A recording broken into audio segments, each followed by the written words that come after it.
everyone, my name's Mispa. Welcome back to another video. It's late spring, the rhododendra and the azaleas have never looked better.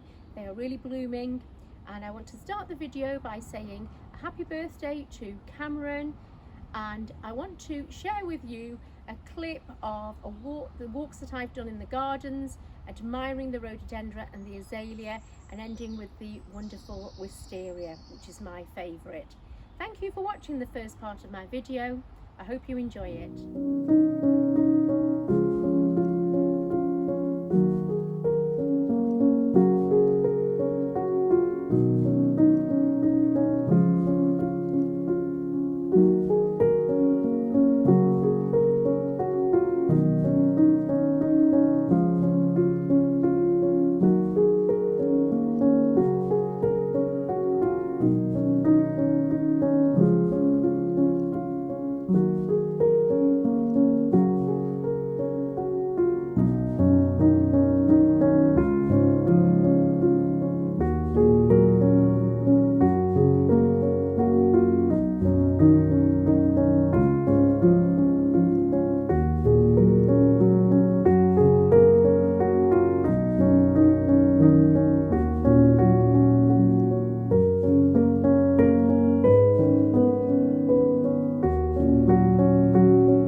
So in this part of the video, I'm going to share with you an item that I bought from a charity shop, and it's a silver plated rose bowl. It cost $6.99.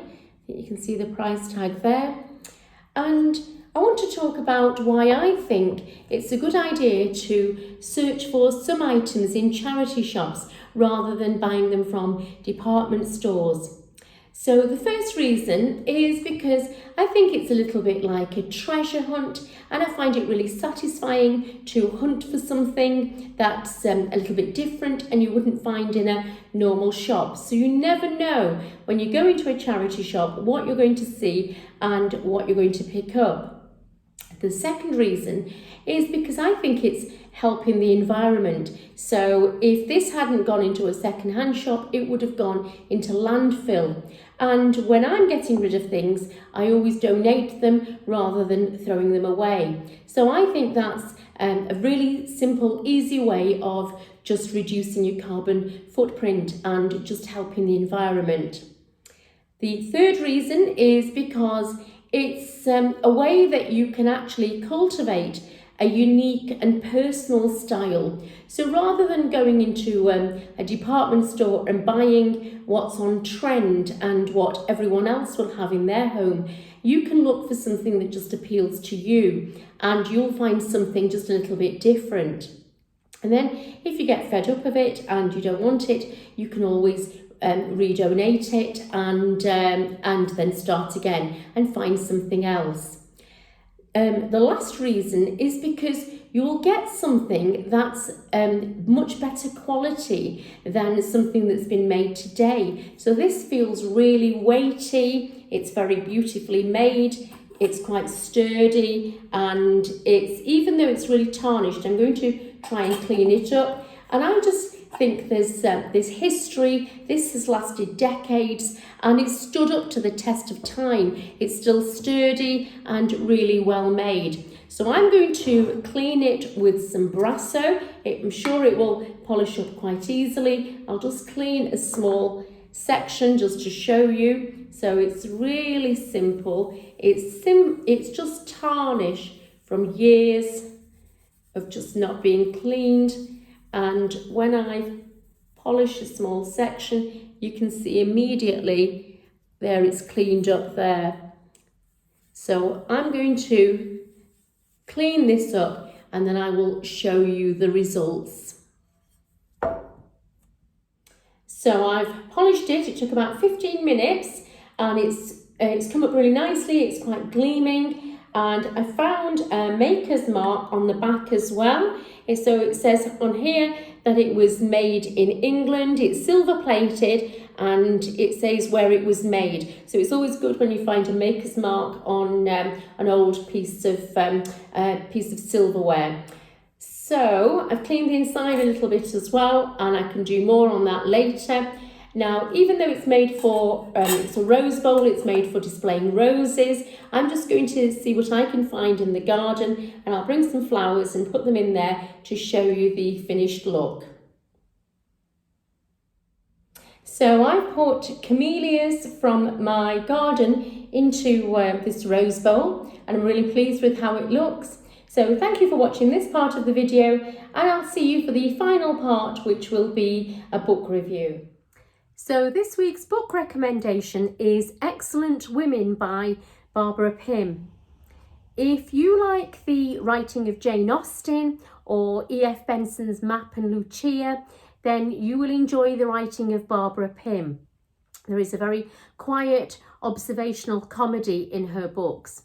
Her books are set in the 1950s, and the excellent women of the title are the kind of nondescript, drab women who are usually in the background at events, and they serve cups of tea, they lend sympathetic ears, and they are very calm in a crisis. Men impose upon them and see them as platonic friends rather than in a romantic way. And the heroine of this novel is an excellent woman. She is Mildred Lathbury. She's single, she's 30, and she lives in a small flat in a house in London. And she shares the house with other residents. And she attends a local church and is friendly with the vicar and his sister. So she's often helping out at jumble sales and other events. And there's a cosy village feel, even though the novel is set in London. There is a witty, poignant humour. She reflects on everyday events in her very ordinary life. And that's what I love about Barbara Pym's heroines. They are ordinary people, and they're not beautiful or glamorous, and they just do ordinary jobs. And I like that. It makes me think it's like people that I could meet and I could be friends with. I'll just read a little snippet to give you an idea of the humour. In this section, Mildred meets for the first time Mrs. Napier, who's a very glamorous woman who's just moved into the house. I met her for the first time by the dustbins later that afternoon. The dustbins were in the basement and everybody in the house shared them. There were offices on the ground floor, and above them the two flats, not properly self-contained and without every convenience. I have to share a bathroom, I had so often murmured, almost with shame, as if I personally had been found unworthy of a bathroom of my own. I bent low over the bin and scrabbled a few tea leaves and potato peelings out of the bottom of my bucket. I was embarrassed that we should meet like this. I had meant to ask Mrs. Napier to coffee one evening. It was to have been a gracious, civilised occasion with my best coffee cups and biscuits on little silver dishes. And now here I was, standing awkwardly in my oldest clothes, carrying a bucket and a waste paper basket. So there's a real gentle humour and a very charming style of writing. So I love this book and I really recommend it. Excellent Women by Barbara Pym.